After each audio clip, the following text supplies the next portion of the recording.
La aventura, el azar, el naufragio, la memoria y la intensidad del instante son atributos de Macrol el Gaviero, personaje emblema de Álvaro Mutis, que como ya decía Rafa, de este año se cumplen 100 de su nacimiento, 10 de su fallecimiento.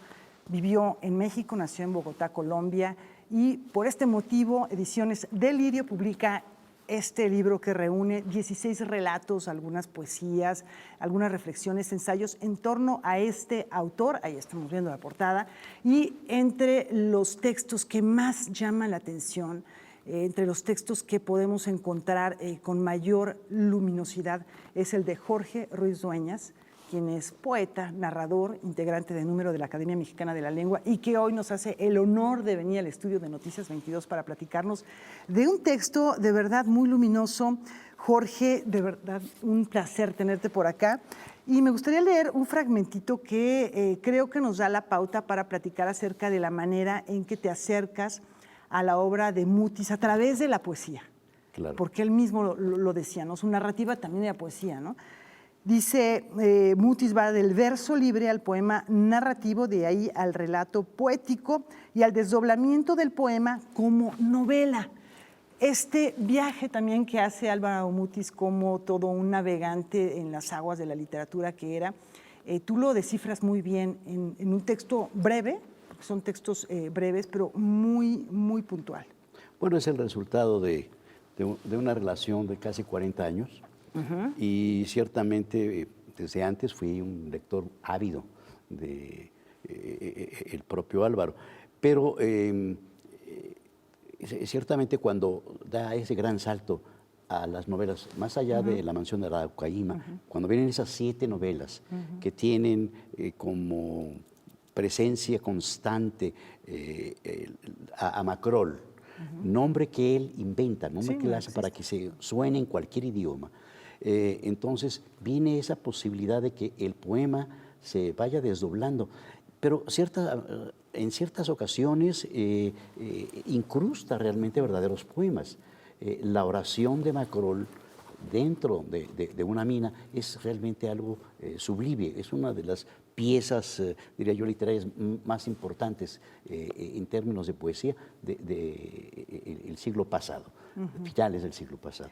Es una especie de disección de este mecanismo de relojería. Citas por ahí, entre otros autores, Octavio Paz, hablas de que, bueno, no hay un verso, ¿no? Y que entonces, ¿cómo puede ser poesía? ¿Cómo puede ser un poema si no hay esta métrica? En realidad, desde antes, ya Eugenio Montale lo planteó claramente. Se le hizo la pregunta en estos términos y respondió que era un prejuicio creer que la poesía tenía que estar escrita en verso. Y naturalmente Octavio Paz dijo, tiene que existir poesía, no es un problema estrictamente de métrica. Y ciertamente, aunque hay cierto gusto últimamente por regresar, quizás como experimentación, como ejercicio, como gimnasia literaria, a las formas difíciles, sin duda, en algunos casos, el verso libre tiene una enorme posibilidad de manejarse. A veces el alejandrino, en fin. El lector, la verdad, no va a buscar cuál es propiamente la técnica utilizada por el poeta. Lo que va a buscar es la poesía, el mensaje, y crear su propio poema, porque el lector está creando un nuevo poema. Ahora, ya sea en los poemas propiamente o en las narrativas, en las novelas, el personaje de Macrol el Gaviero, también aquí tú lo mencionas. ¿Qué puede ser? ¿Es un héroe? ¿Es un antihéroe? ¿Es un personaje trágico? En efecto, es un antihéroe. Es un antihéroe. De hecho, Mirta Cesarego hizo un libro que se llama Las ganancias del perdedor. Es el loser. Es un hombre que siempre tiene problemas de solvencia, siempre está metido en tribulaciones diversas, en empresas difíciles, pero siempre rodeado de la gran amistad de Abdul Bashir, su gran amigo, y de situaciones muy, muy interesantes que le dan un gran realismo a las 7 novelas de ese ciclo.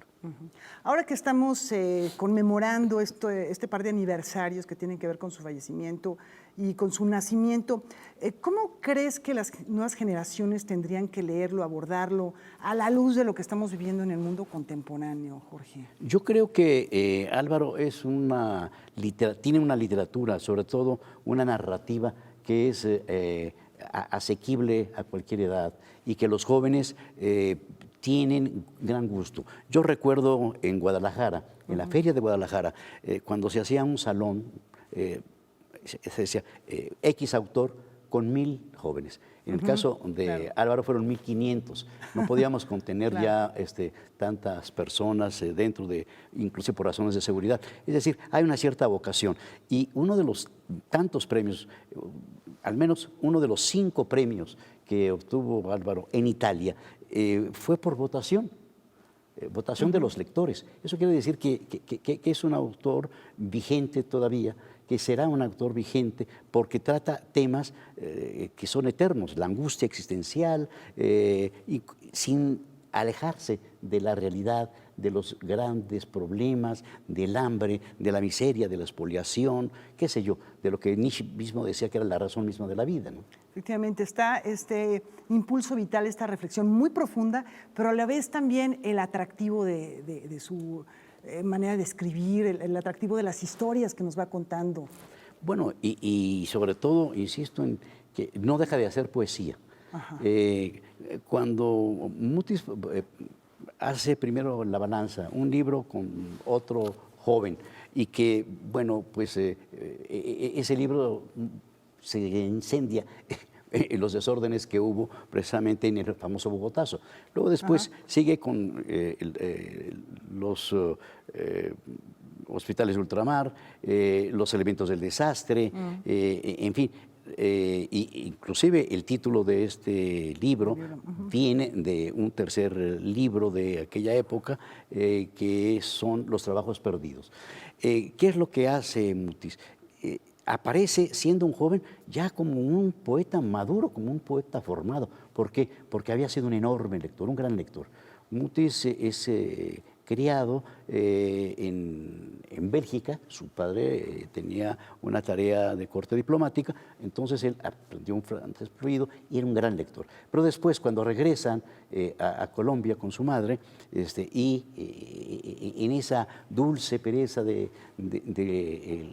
lo verde, de la feracidad, de los ríos, de la zona donde estaba, en Coello, donde su madre tenía una finca, bueno, él se dedica a leer. Y sus problemas en la escuela eran precisamente porque a él solamente le interesaba leer. Y el billar, por cierto. Claro. Era un gran jugador de billar.